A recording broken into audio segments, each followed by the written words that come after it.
নমস্কার সকলকে চ্যানেল 24 বাংলায় স্বাগতম। সকলকে জানাই শুভ মহালয়ার অসংখ্য শুভেচ্ছা এবং অভিনন্দন। আমরা এই মুহূর্তে পুজোর যে পরিক্রমা সেটা করতে করতে এই মুহূর্তে আমরা এসে পৌঁছেছি কল্যাণী A9 স্কয়ার পার্ক, যাদের এবছরের ভাবনা এশিয়ার বৃহত্তম অক্ষরধাম মন্দির। আমার পিছনে আপনারা দেখতেই পাচ্ছেন। আমরা কথা বলে নেব যিনি এখানকার যিনি পুজো উদ্যোক্তারা রয়েছে সেই মেম্বারদের সাথে আমরা কথা বলবো এবং আপনাদেরকে জানাবো যে তাদের কি পরিকল্পনা, কিভাবে এই ভাবনা এবং তাদের পুজোর উদ্বোধন কবে হচ্ছে, সমস্ত কিছু বিষয় নিয়ে আমরা আপনাদেরকে জানাবো। আর জানেন দেবীপক্ষের সূচনা হয়ে গেছে, মহালয়া পড়ে গিয়েছে এবং অবশ্যই কি হচ্ছে জানাচ্ছি আপনাদেরকে। সেই আদলে তৈরি হচ্ছে তার ব্যাপারে দু চারটি বার্তালাপ করে নিই।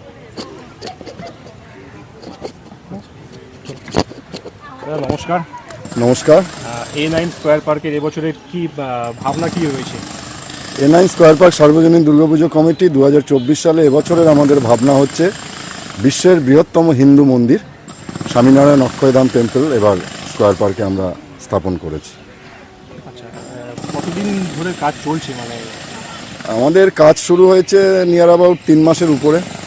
ইতিমধ্যে কতটা কাজ হয়ে গেছে? কতটা কাজ 95% হয়ে গেছে, আজকের মধ্যে আশা করছি কমপ্লিট হয়ে যাবে। শুভ উদ্বোধন কবে রয়েছে? শুভ উদ্বোধন আমাদের 4 অক্টোবর 2024, মানে দ্বিতীয়ার দিন। আপনাদের এটা কততম বর্ষ এবছরে? এবছর আমাদের 53তম বর্ষে পদার্পণ করেছি আমরা। মূলত এই যে A9 স্কয়ার যে পুজোটা হয়, আপনারা কারা এই পুজোর উদ্যোক্তা, কারা করেন এই পুজোটা মিলে? হ্যাঁ, এটা একটা ভালো প্রশ্ন করেছেন। আমরা সাধারণত দেখি বড় পুজো মানেই কোনো ব্যক্তিকেন্দ্রিক বা ক্লাব কেন্দ্রিক পুজো হয়, কিন্তু পশ্চিমবঙ্গে যে কোনো একটা আবাসিকদের পরিচালনায় এত বৃহৎ একটা পুজো পরিচালনা হয় সেটা একমাত্র A9 স্কয়ার পার্ক সার্বজনীন দুর্গাপুজো কমিটি করে থাকে। সহযোগিতার হাত মোটামুটি কারা বাড়িয়ে দেন? সহযোগিতার হাত দেখুন, যেহেতু এখানকার অধিবাসী বৃন্দের দ্বারা এই পুজোটা অনুষ্ঠিত হয়, ফলে কম বেশি অধিবাসীদের সহযোগিতা এবং আশীর্বাদেই আমরা আজকে 53তম বর্ষ পর্যন্ত এগিয়ে চলেছি।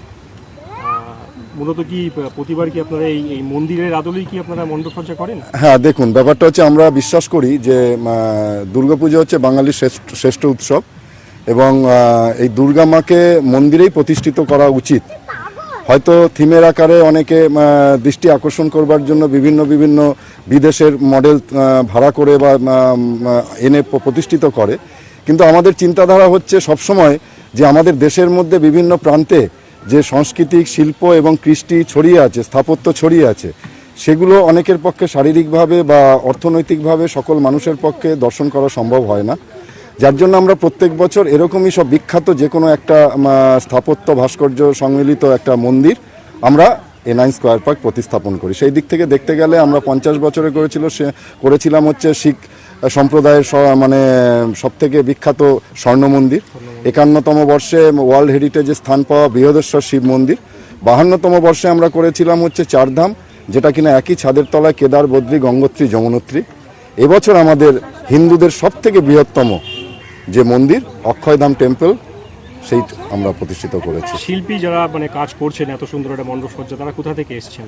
শুনুন, শিল্পীও আমরা বলছি আমাদের বাইরের থেকে যেতে হয়নি। আমাদের এই কল্যাণী নদিয়া জেলার মধ্যে অবস্থিত, নদিয়া জেলারই আরংঘাটার দাস ডেকোরেটার্স। আপনি তো দেখছেনই, আপনার ক্যামেরায় আপনি দেখাতে পারছেন যে এটা দিনের বেলা, কিন্তু সন্ধ্যাবেলায় আসলে আপনি দেখবেন অবিকল একটা মন্দির যেন এখানে পার্মানেন্টভাবে প্রতিষ্ঠিত হয়েছে।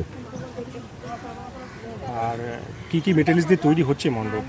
এটা বিভিন্ন প্লাইয়ের পরিমাণটাই বেশি, প্লাই আছে, ফাইবার আছে, চট আছে, বিভিন্নভাবে এগুলো তৈরি করা। প্রতিমার ব্যাপারে যদি বলেন, প্রতিমা কি বাইরে থেকে আসছে নাকি মণ্ডপে? হ্যাঁ, প্রতিমাও বলছি বাইরের থেকে বলতে বিখ্যাত শিল্পীর হাতেই তৈরি, এবং যেটা আমাদের বিশেষত্ব সেটা হচ্ছে সাবেকি আনার সঙ্গে আধুনিকতার ছোঁয়া সংমিশ্রণে আমরা প্রতিমা এনেছি।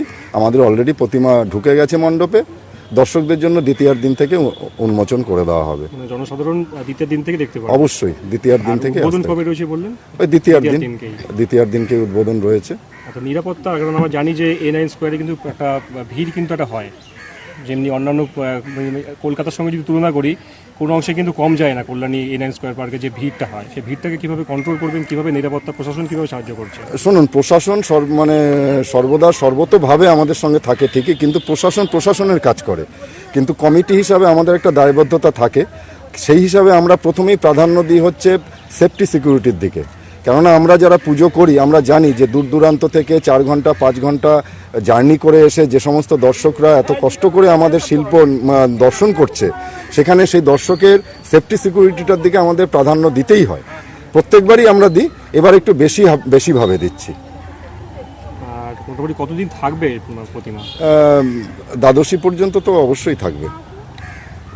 সম্পাদক হিসেবে কি বার্তা দেবেন সাধারণ মানুষকে? সম্পাদক হিসাবে বার্তা ঠিক নয়, আমাদের একটা বলে রাখি, আমাদের কমিটি একটা হয় ঠিকই, কিন্তু আমাদের সকলেই আমরা সম্পাদক। আচ্ছা, একজন প্রত্যেকেই সম্পাদক, কেননা এখানে আমাদের সম্পাদক বলে আলাদা কোনো জায়গা নেই।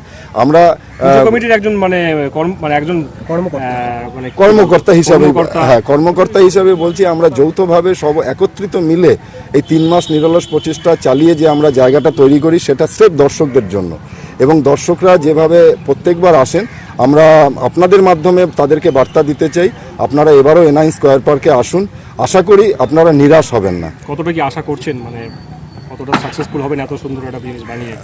দেখুন, ব্যাপারটা হচ্ছে আপনার চোখে কিরকম মনে হচ্ছে? সাকসেস বলতে দর্শকের ভিড়টাই তো মেন সাকসেস। হ্যাঁ, দর্শকের ভিড়, সেটা তো আর আমরা ডেকে কাউকে আনি না। এই যে আপনাদের মাধ্যমে যে ছড়িয়ে যাবে, তারা যদি মনে করে যে না, ওটা একটা দেখার মতো জিনিস, যেতে হবে, আসবে, এবং এই বিশ্বাসটুকু আমাদের আছে। শারদীয়া কি বার্তা দেবেন? শারদীয়া সকলে ভালো থাকুক, হ্যাঁ, মানুষ সুস্থ থাকুক, আবার সুস্থ পরিবেশ ফিরে আসুক সমাজে, এটাই আমাদের বার্তা। আপনার নামটা একটু বলবেন? আমার নাম সুদেব বিশ্বাস, এনআইন স্কোয়ার পার্ক সর্বজনীন দুর্গাপুজো কমিটির জয়েন্ট সেক্রেটারি। বিশ্বজিৎ কুন্ডু। কি বলবেন সদস্য হিসেবে, কি বলবেন, কতটা কি ভালো লাগে? সদস্য এরকম একটা পুজো প্রতি বছরই হয়, আমাদের তো খুবই ভালো লাগে। গত 3 বছর ধরে হচ্ছে, ভালোই আমাদের এটা। সবাই মিলে, সবাই কল্যাণীতে এরকম এত লোক আসতো না, তো এখন তো প্রচুর লোক আসে। এরকম একটা কয়েকদিনের জন্য বেশ ভালোই। মূলত এর আগে এই যে বললেন আপনি যে আগে লোক আসতো না, এখন লোক আসে, হ্যাঁ, আগে এরকম কি হতো, আগে এমনি প্রচারের একটা না, প্রচারে বলতে তেমন ভাবে প্যান্ডেল হতো না, আপনাদের প্রচেষ্টাটাকেই প্রাধান্য দিচ্ছেন। হ্যাঁ, 3 বছর ধরে একটা থিম প্যান্ডেল হচ্ছে, এখন লোক আসছে তো দেখছি প্রচুর পরিমাণে। আগে এমনি যেমন হচ্ছে পুজো হয় না, এমনি নর্মাল ওই রকমই পুজো হতো। তাহলে এখন আর দিল্লি যেতে হবে না, দিল্লি যেতে হবে না, চলে আসুন আপনার এখানে। নামটা বলবেন? বিশ্বজিৎ কুন্ডু, সদস্য। আমরা শুনে নিলাম এখানকার যারা সদস্য রয়েছেন, সম্পাদক সুদেব বিশ্বাসের বক্তব্য, এবং পাশাপাশি বিশ্বজিৎ কুন্ডু যে সদস্য রয়েছেন তারও বক্তব্য আপনারা শুনলেন। দেখতেই পাচ্ছেন আপনারা, প্যান্ডেলটা এখনো পর্যন্ত পুরো তৈরি হয়নি, আর কিছুদিন অপেক্ষা, তার মধ্যেই সাধারণ মানুষদের জন্য ওপেন করে দেওয়া হবে এই পূজা মণ্ডপ।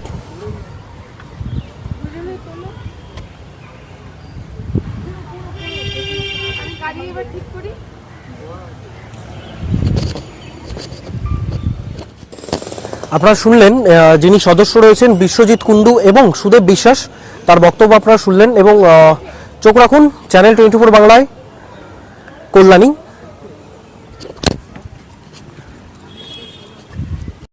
আমাদের এই ভিডিওটা ভালো লাগলে লাইক করবেন এবং এরকম আরও ভিডিও দেখার জন্য চ্যানেলটিকে সাবস্ক্রাইব করবেন।